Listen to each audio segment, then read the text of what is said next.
यह कहानी है भगवान कृष्ण की प्रिय भक्त कर्माबाई की। बचपन से ही अपने पिता जीवन राम को कृष्ण भगवान की पूजा करते हुए देखती थी। वह कभी भी कृष्ण भगवान को भोग लगाए बिना भोजन ग्रहण नहीं करते थे। जब कर्माबाई 13 साल की थी तब एक दिन जीवन राम को तीर्थ पुष्कर स्नान के लिए जाने की इच्छा हुई।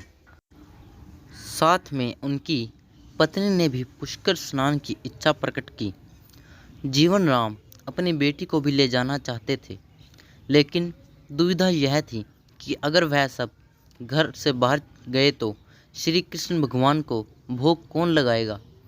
तब जीवन राम ने इस नित्य कर्म की जिम्मेदारी कर्माबाई को सौंपी और कहा कि देखो बेटी कर्मा, सुबह भगवान कृष्ण को भोग लगाने के पश्चात ही तुम भोजन ग्रहण करना।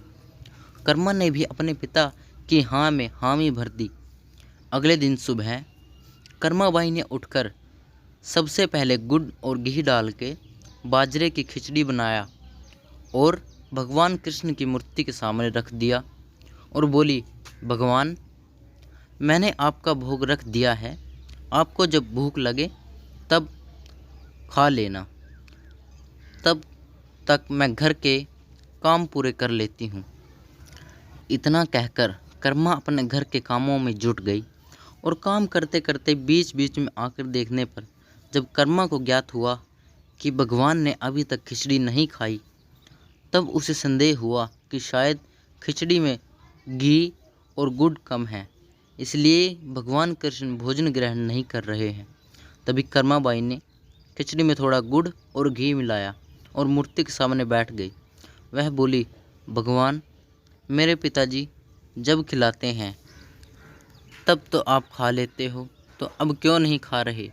और अभी तो पिताजी बाहर गए हैं, उन्हें आने में बहुत दिन लगेंगे। तब तक आपको भोग लगाने की जिम्मेदारी मुझे दी गई है, इसलिए जब तक आप भोजन नहीं खाएंगे मैं भी कुछ नहीं खाऊंगी। इस तरह जिद पर अड़ी नन्ही कर्मा की प्यारी बातों से कृष्ण भगवान का सिंहासन डोल गया और फिर मूर्ति में से आवाज़ आई, बेटी कर्मा, तुमने पर्दा तो किया ही नहीं, तो मैं भोजन कैसे ग्रहण करूं?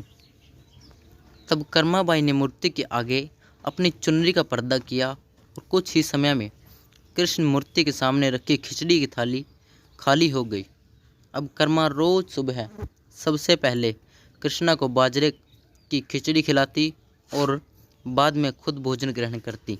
कुछ दिनों बाद घर लौटने पर कर्मा के माँ बाप भी कृष्ण की लीला देखकर दंग रह गए। इस तरह कर्माबाई ईश्वर कृष्ण की नसीम भक्त बन गई। अपने जीवन के अंतिम दिनों में कर्माबाई भगवान जगन्नाथ की नगरी जगन्नाथपुरी में एक कुटिया में बस गई थी।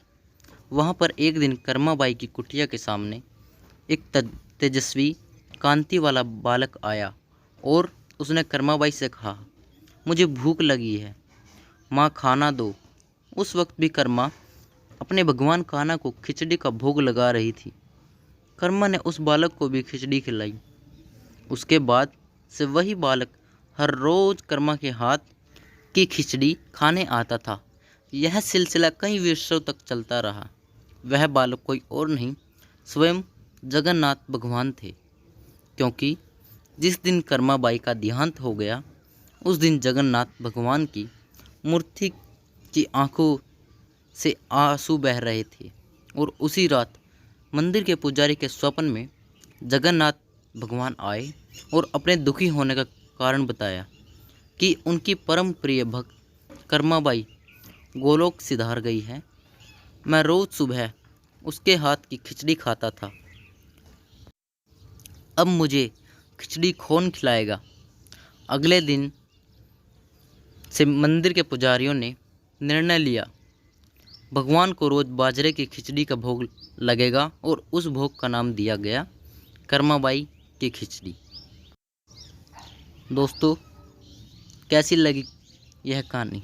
अगर आपको अच्छी लगी हो तो कृपया लाइक, शेयर और सब्सक्राइब करना ना भूलें और कमेंट में जय श्री कृष्ण अवश्य लिखें।